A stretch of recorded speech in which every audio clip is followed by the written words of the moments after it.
مصطفیٰ بیٹی کو مال نہ دے کے غریبوں میں تقسیم کر کے بتا دیا کہ اے لوگوں، میں نے جو مذہب چلایا ہے، اس دین چلایا ہے، خاندان کے لیے نہیں، اللہ کی رضا کے لیے چلایا ہے، خدا کی رضا کے لیے چلایا ہے، اس کی رضا کے حصول کے لیے چلایا ہے۔ تو مصطفیٰ جان رحمت صلی اللہ تعالیٰ علیہ وسلم نے کس قدر میسج اور پیغام ہمیں دینا چاہ رہے ہیں، اور ساتھ ہی ساتھ فاطمہ الزہرا کا معاملہ آ گیا ہے تو اس میں اور ایک چیپٹر میں کھول رہا ہوں۔ آج پردے کی جو ابھی حضرت نے جو اپنے شیخ کے ذریعے سے جو پردے کا جو آپ کو میسج دیے ہیں، ذرا میں اسے کھول دوں آج کہ اس پردے سے ہمیں کیا سبق مل رہا ہے۔ آج ہماری ماں بہنوں کے اندر بے پردگی کا یہ عالم ہے کہ دوسرا تو دوسرا اپنے کو بھی دیکھ کر شرم و حیا محسوس ہوتی ہے، لیکن ماں بہن کو چاہیں کہ پردے میں ان کا حسن ہے۔ عورت کا معنی ہی پردہ ہے، اللہ نے اسے پردے میں رکھنے ہی کے لیے پیدا کیا ہے، اسے پردے ہی میں رہنا چاہیے۔ عورتوں کو جو عزت، جو وقار پردے میں ہے، وہ عریانیت میں نہیں ہے۔ وہ میں آپ کو اس طریقے سے سمجھاؤں کہ یہی فاطمہ الزہرا رضی اللہ تعالی عنہا کا واقعہ شاید آپ نے سنا بھی ہوگا، اگر نہیں سنے ہیں تو یاد نشی کر لیں۔ حضور صلی اللہ تعالی علیہ وسلم ابھی یہودی والا واقعہ آپ کے خطیب و امام صاحب سنا رہے تھے، تو اس وقت کوئی جو یہودی عیسائی تھے، حضور نے جب لوگوں کو کلمہ کا دعوت دیا کہ اے لوگو قولوا لا الہ الا اللہ تفلحوا، اگر تم فلاح چاہتے ہو تو پڑھ لو لا الہ الا اللہ محمد رسول اللہ، تو کہا کہ یہ نیا مذہب، نیا دین، چلیے مناظرہ ہوگا کون حق پر ہے غلط۔ تو سرکار دو عالم کو اللہ نے فرمایا کہ محبوب مناظرہ مت کیجیے، مباہلہ کیا کیجیے۔ کہا مباہلہ کس کو کہا جاتا ہے؟ مباہلہ اسے کہا جاتا ہے کہ سوال جواب نہیں ہوگا، کہ مخالف پارٹی بھی میدان میں آئے اور یہ پارٹی بھی میدان میں جائے، وہ بھی اپنے بیوی کو لے، بچوں کو لے، اولاد کو لے، اور ادھر والا بھی لے کے میدان میں پہنچے، اور پہنچنے کے بعد دعا کرے تو جو ہلاک ہو جائے گا، جل جائے گا، تباہ ہوگا، وہ غلط پہ ہوگا، جو بچ جائے گا وہ حق پہ ہوگا۔ تو سرکار نے فرمایا کہ مناظرہ نہیں، مباہلہ ہوگا۔ تو ادھر کا جو پادری تھا عیسائی کا کہا کہ ٹھیک ہے چلیے مباہلہ ہی صحیح۔ اب قرآن کی آیت نازل ہوئی، وہاں آئی کہ اے محبوب آپ بھی اپنے بیٹوں کو لے لیں اور وہ بھی اپنے بیٹے کو لے لے۔ اب حضور اپنا بیٹا کس کو؟ حسن، اور کس کو؟ حسین، اپنی بیٹی کس کو؟ فاطمہ، اور کس کو؟ علی، ان کو لے کے آپ میدان میں نکل رہے ہیں۔ امام حسن بھی ہیں، حضرت حسین بھی ہیں، اور میدان میں جا رہے ہیں۔ جانے کا انداز اب دیکھیے کیسے جا رہے ہیں۔ عورتوں کو چلنے کا انداز کیا ہے کہ اگر عورت اور شوہر دونوں اگر چلے تو مسئلہ یہ ہے کہ شوہر آگے آگے ہو اور عورت کیا ہو؟ پیچھے۔ یہی چلنے کا حکم ہے نا۔ مسئلہ یہی ہے کہ شوہر آگے ہوں گے اور عورتیں پیچھے ہوگی، مگر ابھی مسئلہ الٹا ہو گیا ہے، عورتیں آگے ہوتی ہے، شوہر پیچھے ہوتا ہے۔ لیکن اسلام کیا کہہ رہا ہے کہ شوہر ہوگا آگے اور عورت ہوگی پیچھے۔ اب مصطفیٰ جب مباہلہ کرنے کے لیے جا رہے ہیں تو اس نور والے قافلے کی ترتیب دیکھیے، آگے آگے مصطفیٰ کے گود میں ہے حضرت حسین، اور ایک انگلی تھامے ہے امام حسن، آگے مصطفیٰ، اور مصطفیٰ جان رحمت کے پیچھے ان کی بیٹی فاطمہ، ان کی بیٹی فاطمہ الزہرا، اور فاطمہ کے پیچھے ہے مولا علی۔ سبحان اللہ، کون ہے؟ مولا علی ہے۔ اللہ اکبر۔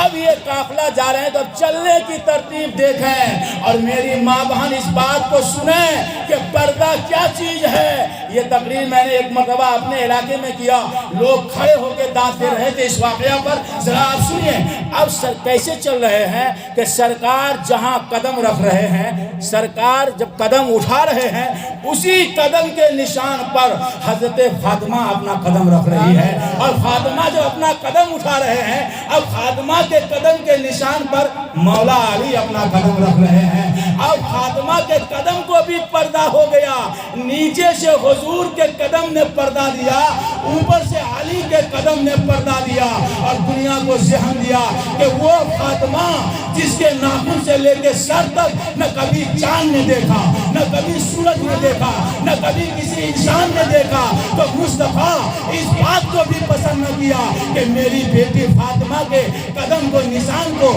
نہ سورج دیکھے، نہ آسمان آسمان کا چاند دے کے نہ زمین دے کے، تو زمین کے جانب سے مصطفیٰ پردہ دے رہے ہیں تاکہ فاطمہ کے قدم کے نشان کو زمین نہ دیکھ سکے۔